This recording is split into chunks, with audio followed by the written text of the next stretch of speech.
ధైర్యంగా ఉంటుంది.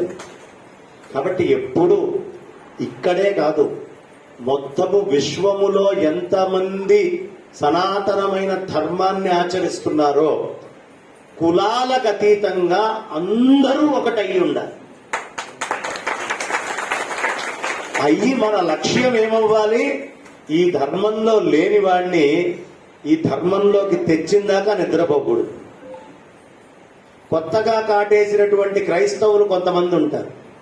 ఇక వాడు ఎదుటివాడు కనిపిస్తే మార్చడం పని తప్ప ఇంకోటి ఉండదు. వాడు చేసే పనిని మార్చడం అంటారు. మనం చేసే పనిని ఏమంటారో తెలుసా అమ్మ? అయ్యో, ఇంట్లో నుంచి వెళ్ళిపోయిన వాడిని మళ్ళీ మన ఇంట్లోకి తెచ్చుకోవాలి. విశ్వంలో ప్రతి వాళ్ళు ఈ సనాతనమైన వైదిక కుటుంబానికి చెందినటువంటి వాళ్లే. ఈ కుటుంబానికి చెందిన అందరినీ మళ్ళీ వెనక్కి తీసుకురావాలి. ఈ పని ఎవరు బాగా చేయగలరో తెలుసా అమ్మ? ఆడవాళ్ళు బాగా చేయగలరు. ఎందుకు అంటే మాట్లాడి మార్చగలిగే కౌశల్యము, ఆ చతురత, ఆ తెలివితేటలు, ఆ ఓపిక ఎక్కువ ఉండేది స్త్రీల దగ్గర. అందుకనే మన ధర్మం నుంచి అవతలకి మార్చాలి అంటే ముందు ఏం చేస్తారో తెలుసా అమ్మ? శ్రీకాకుళానికి వెళ్ళాను నేను, ఆశ్చర్యపోయాను. ఇవన్నీ మా వామన శర్మ గారికి అన్ని తెలిసినవే. ఇప్పుడు నేను చెప్తున్నటువంటి భలే ఎత్తుగడ వేస్తారమ్మా. వాళ్ళు ఏం చేస్తారయ్యా అంటే ముందు ఆడవాళ్ళు ఏదో కష్టంలో ఉంటారు. ఫస్ట్ ఆడవాళ్లనే మెల్లిగా టార్గెట్ చేసి పిలుస్తారనమాట. వాళ్ళైతే ఏడుపులోనో బాధలోనో టక్కుమని విషయం అంతా కక్కేస్తారు.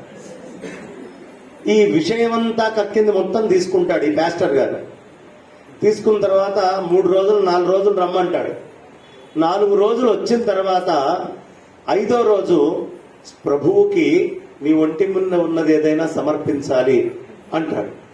అని చేతికున్న గాజులు తీసి స్వామి దగ్గర పెట్టేయమ్మా, ఒకటి అర్పించు అంటాడు. ఆవిడేం చేస్తుంది? గాజులు తీసి ఇక్కడ పెడుతుంది. 3 రోజుల పాటు చూస్తాడమ్మా వాడు. ఏమిటి తెలుసా?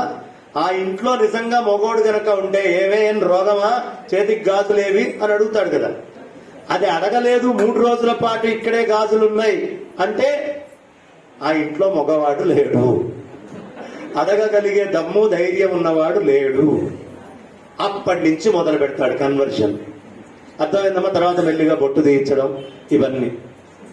ఒక్క స్త్రీ గాని ఇక్కడి నుంచి అక్కడికి వెళ్ళిందా ఆ కుటుంబం వెళ్ళిపోయినట్టే.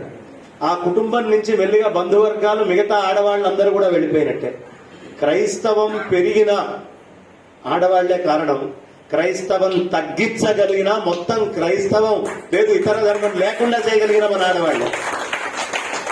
వాళ్ళకి తెలుసు చెప్పడం ఎలా, మాట్లాడటం ఎలా, ఎదుటి మనిషిని ఇన్ఫ్లుయెన్స్ చేయటం ఎలా.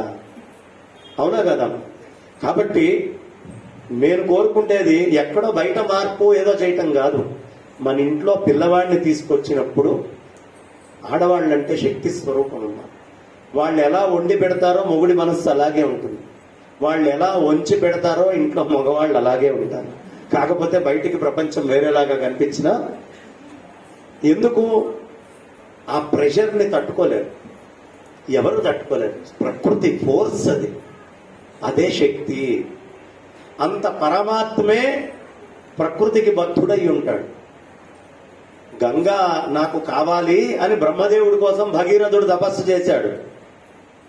దాందేముంది, ఇస్తాను, కానీ నీకు గంగ అంటే ఏమిటో తెలుసా? అది ఎంత ఫోర్స్ గా వస్తుందో తెలుసా? ఆ ఫోర్సుకి భూమి మొత్తం అతలాకుతలమై అది ఉండాల్సిన కక్షలో నుంచి పక్కకు పోతుందయ్యా ఒక గంగా నది. ఆ ఫోర్స్ ని తట్టుకోలేరు.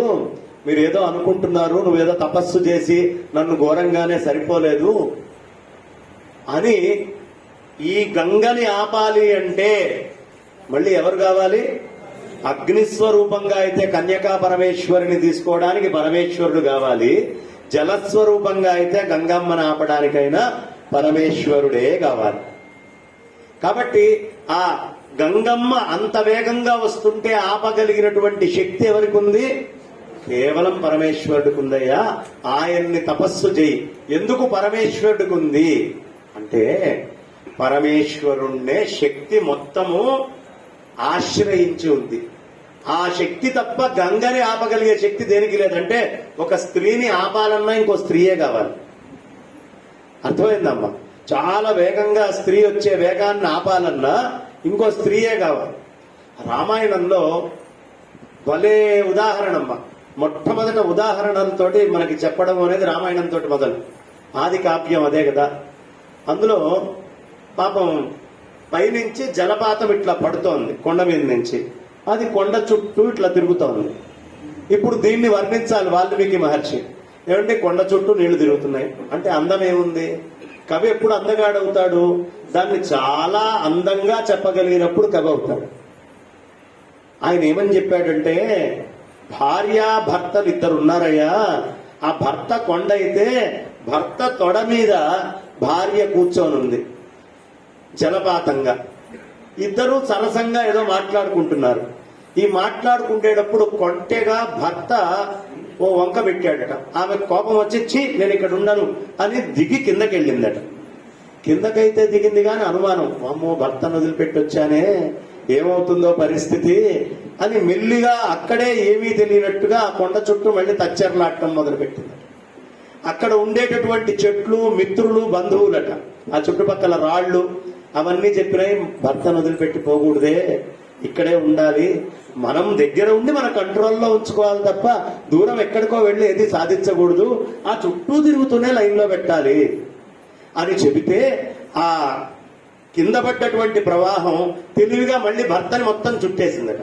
తొడలో ఉన్నప్పుడైతే ఒక దగ్గరే ఉంది, కానీ కింద పడ్డ తర్వాత కొండనంతా చుట్టిందయ్యా. అదే స్త్రీ శక్తి యొక్క మహాత్మ్యాన్ని మొట్టమొదట వాల్మీకి రామాయణంలో వర్ణించేటప్పుడు శక్తి కమ్ముకుపోతుంది. అర్థమైందా?